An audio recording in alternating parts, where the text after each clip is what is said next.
अजब रमा राघवची जोडी। राघव, डॅडला यायला खूप उशीर होतोय नाही? अरे नाही ग, आपण खूप वेळ वाट बघतोय ना, म्हणून असं वाटत असेल। डॅड आलाय।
डॅड, डॅड, अरे काय झालं तुला? तू ओके आहेस ना? मी ओके आहे, डोंट वरी। पण मी काठी। बरं हे सगळं सोड, तू आत चल बघू, आधी आत चल। हो चला।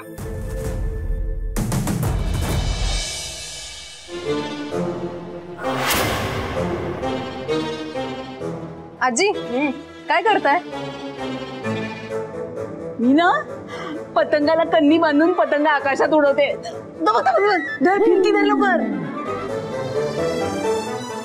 काय आजी मस्करी करताय ना माझी? हा अगं मग जे डोळ्यांसमोर दिसतंय ते विचारायचंच कशाला? अहो तिला प्रत्येक गोष्टीमध्ये उत्साह असतो ना, म्हणून विचारतीये ती। हा व्हेरी ट्रू पूजा वहिनी, व्हेरी ट्रू।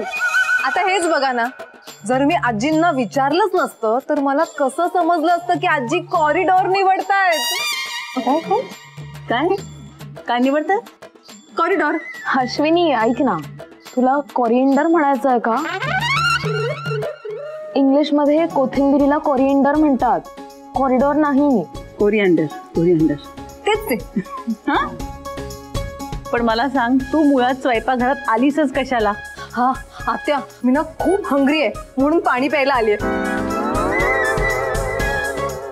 ए अश्विनी, हे तुझ्यावर काय ग घोस्ट भूत चढलंय? हा भूत? कसलं भूत? पाणी पिण्यात काही चुकलं का माझं? पाणी पिण्यात काही चुकीचं नाहीये, भूक लागल्यावर माणूस हंग्री होतो। पूजा वहिनी, मी कधी म्हणाले की मला भूक लागलीये?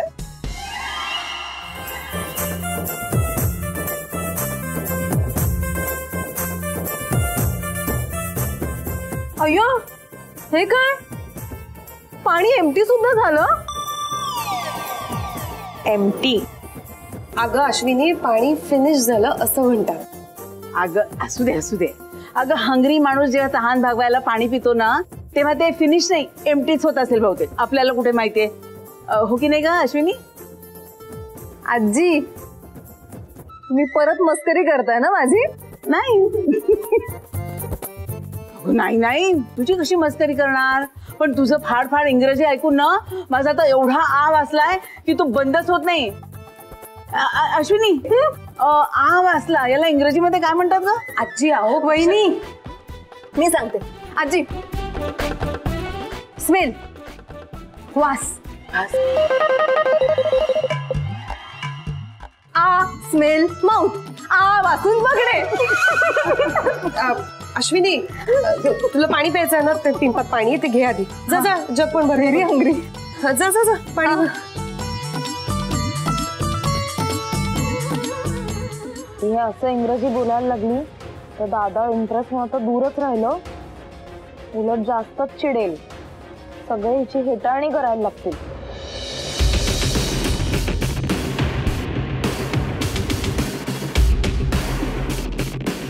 ओ गॉड, नो, ह्यांचं आणि गिरीशचं काही बोलणं तर झालं नसेल ना?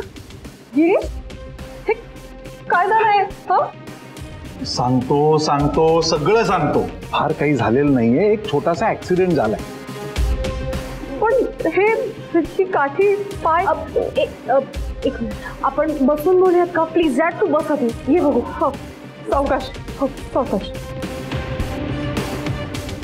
या पवित्राच्या अशाच नाटकानं तर गिरीश फसला सारखी पुढे पुढे करत असते आणि हा राघव दुसरा ड्रामा किंग गॉड लावण्या कंट्रोल कंट्रोल ओके आत्ता चिडलीस ना तर सगळा गेम तुझ्यावरच उलटे ओके सो रिलॅक्स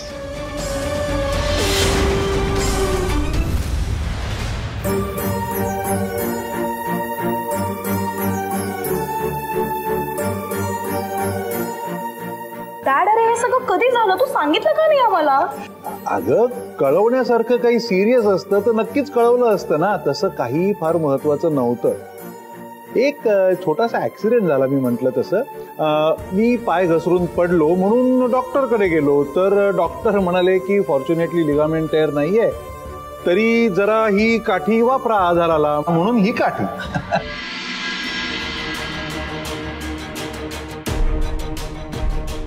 नक्की ना बाबा नाही परत आपण स्पेशलिस्ट कडे जाऊन एक्सरे काढून घेऊया का हा काही गरज नाहीये आय एम फाईन आरुषी चल तू एक काम कर रूम मध्ये जाऊन आराम करतोस का तू हा. सावकाश डॅड अरे बघ बघ किती त्रास होतो तुला आणि तरी सुद्धा म्हणतोय फार काही झालं नाहीये उद्यापासून ऑफिसला अजिबात जायचं नाही आणि घरून सुद्धा काम करायचं नाहीये एकदम कंप्लीट आराम करायचा तुला कळलं तुला सांगतो राघव ऑफिस मध्ये माझ्या समोर तोंड उघडण्याची कुणाची बिशाद नाही आणि घरात या तोफखान्यासमोर बोलायची माझ्यात हिंमत नाही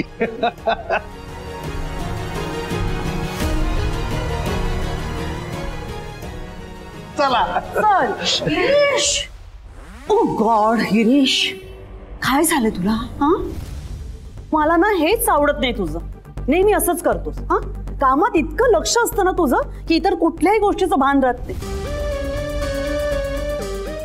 यावेळी असंच झालं ना हा कामात लक्ष होतं आणि मग पाय घसरून पडलायस हो ना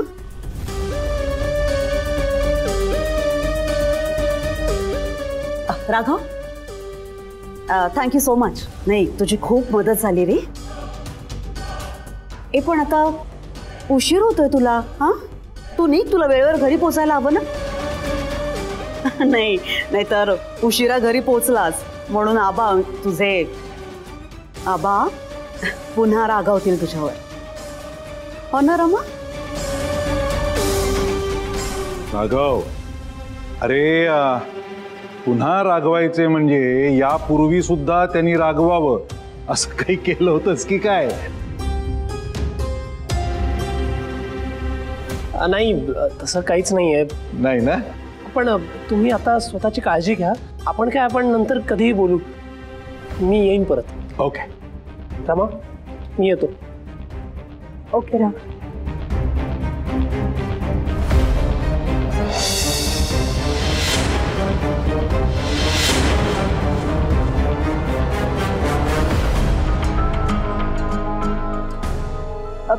डॅड चल केफी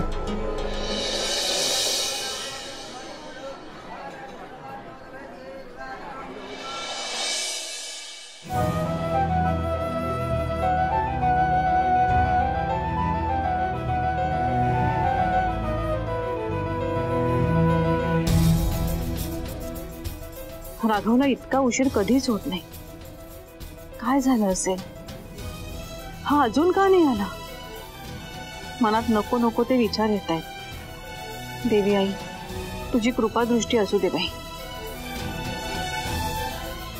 आई कुठं राहिलाय हा मुलगा उशीर होणार होता तर एक फोन तरी करायचा ना त्यांनी केला नसेल पण आपण तर करू शकतो ना पण आपणही नाही केला फोन काहीतरी महत्वाच्या कामात अडकला असणार तो आई थांब श्रुती बाळा तू जरा लावून बघ फोन हा बाबा मी मगासपासून फोन ट्राय करते पण त्याचा फोनच बंद येतोय पुन्हा ट्राय कर ना हो थांब करते बंदच येतोय ग अरे देवा, श्रुती, राघवरावांना काही झालं तर नसेल ना? एक मिनिट, मला काय वाटतं, आपण ना बाहेर कोपऱ्यावर जाऊन बघून येऊया. हा चल. थांबा, मी जाऊन बघतो. हा बघा आलाच.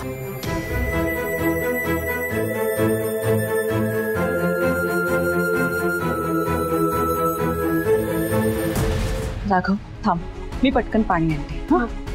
बस. राघवा बाळा, सगळ्यांचा जीव टांगणीला लावलास रे. हो. आणि दादा फोन का बंद होता तुझा? अगं काही नाही, जरा बॅटरी डाऊन झाली होती, बाकी काही. पाणी पिझ्झा. अरे पण एवढा उशीर का झाला? अगं रमाचे बाबा आलेत ना, तर त्यांना भेटायला गेलो होतो.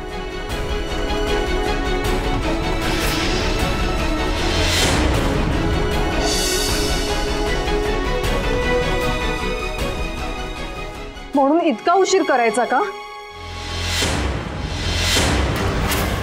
रमाचे बाबा येणार म्हणून तू घरदार विसरलास? अरे फोन करून कळवायचं एवढंही लक्षात नाही आलं का तुझ्या?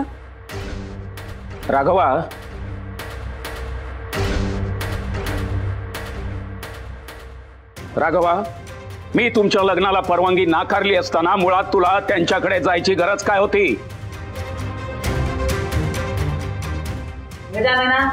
गिरीशराव सगळ्यात आधी आपले स्नेही आहेत आणि त्या नात्याने राघव त्यांना भेटायला गेला तर त्या चुकीचं काय आहे? हरकत घेण्यासारखं काय आहे?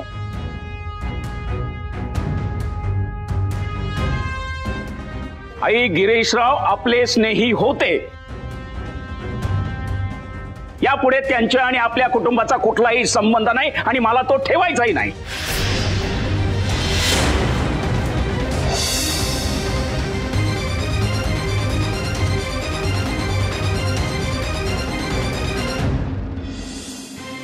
माफ करा बा, आज जरा स्पष्टच बोलतोय मी.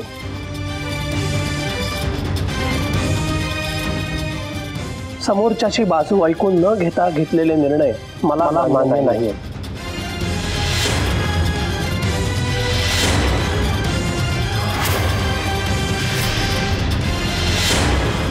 राघवा, भान ठेवून बोल. आबा, मी भान ठेवून पूर्ण विचार करून बोलतोय आता. उलट ह्या घरात घेतलेले निर्णय हे मनात राग धरून घेतलेले निर्णय आहेत. रमाच्या कुटुंबातल्या एका व्यक्तीने केलेल्या चुकांची शिक्षा अख्ख्या कुटुंबाला देणं, त्या कुटुंबासोबत इतके वर्षांपासून आपले असलेले चांगले संबंध इतक्या झटक्यात तोडून देणं हे मला मान्य नाहीये.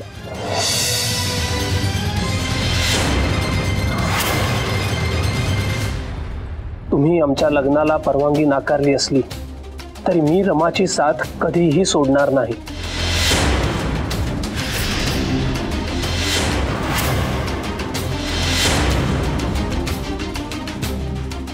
रमाचं आणि माझं नातं किती घट्ट आहे हे तुम्हाला माहितीच आहे आबा. आणि एक ना एक दिवस तुम्ही आमच्या नात्याला परवानगी द्याल याची मला पूर्ण खात्री आहे.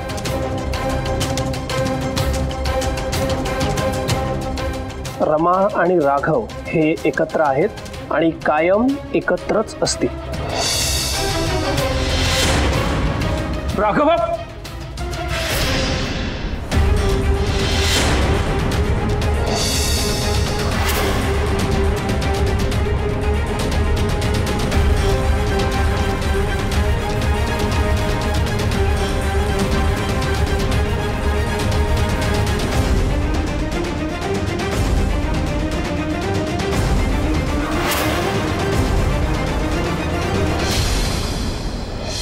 बाबा, आता तुम्ही पूर्ण रेस्ट घ्या.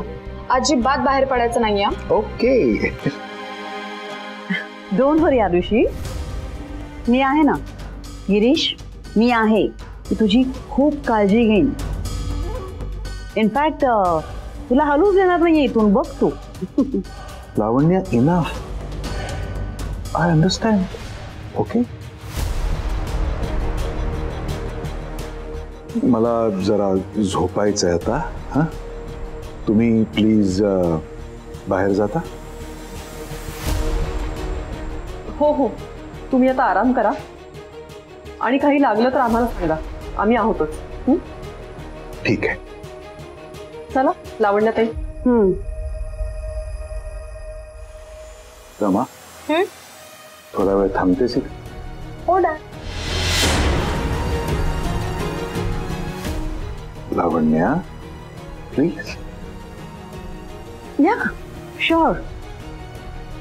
पण काळजी घ्या आणि खूप गप्पा मारत राहू नका. हा you both carry on. Thank you.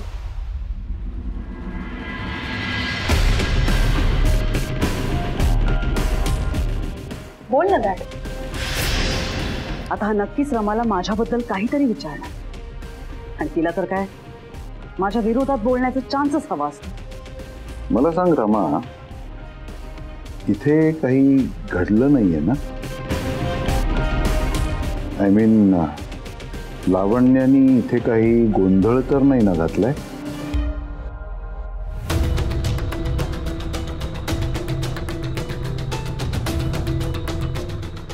झालं, सगळे कष्ट वाया. आता ही रमा नक्की सगळं सांगून टाकणार.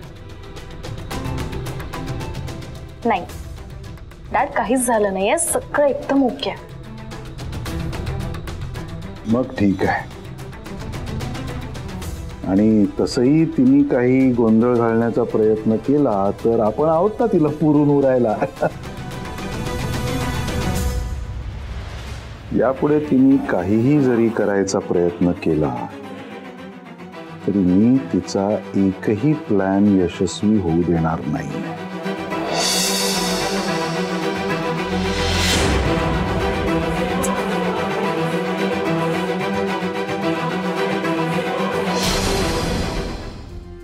जाऊ दे ना रे डॅड, तू तू कशाला तिच्याविषयी बोलतोस उगाच? आपण काहीतरी दुसरं बोलू ना. अरे हो, मी तुला सांगायलाच विसरले, गणपती फेस्टिवल साठी मी पुरोहितांच्या घरी गेले होते. काय सांगतेस काय? हो, आणि आम्ही खूप मज्जा केली. ओके, मग आता तिथे काय मज्जा केली, कसं एन्जॉय केलं ते मला अगदी सगळं सांग. Okay dad, you won't believe, मी स्वतःच्या हाताने मखर बनवला होता. काय सांगतेस काय? मखर बनवलंस आणि तू? हो, आणि त्यांनी त्यामध्येच त्यांचा गणपती ठेवला होता. नाही, त्यांनी त्यातच गणपती ठेवला वगैरे हे चांगलं आहे, पण गणपती ठेवला असं नाही म्हणत बाळा. गणपतीच्या मूर्तीची स्थापना त्या मखरात केली होती असं म्हणतात. Oh yes, right, sorry. It's okay. पण तुला माहितीये,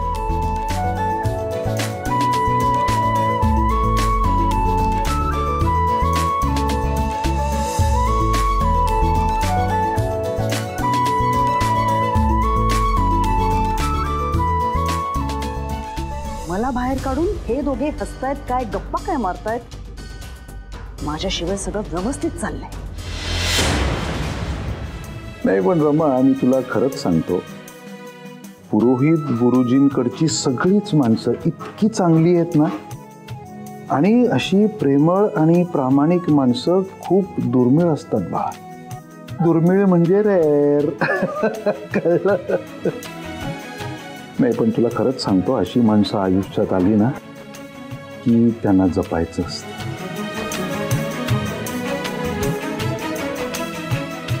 माझा राघव खरंच खूप रेअर आहे.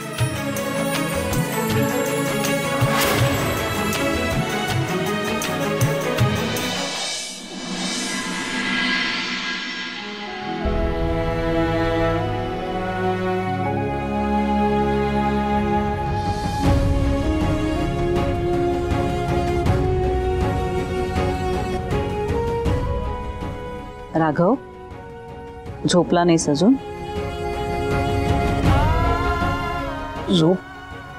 झोप येत नाही आहे.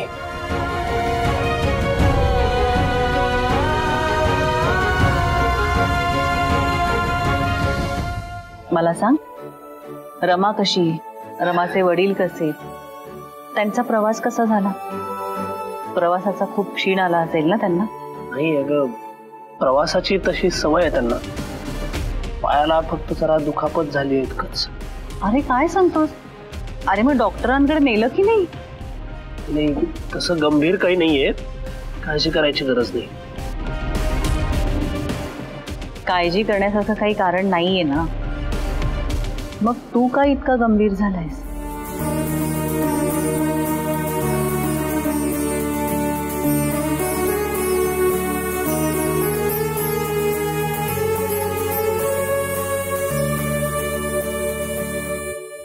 आई, मी आणि रमानी गिरीश सरांशी बोलायचं ठरवलं होतं.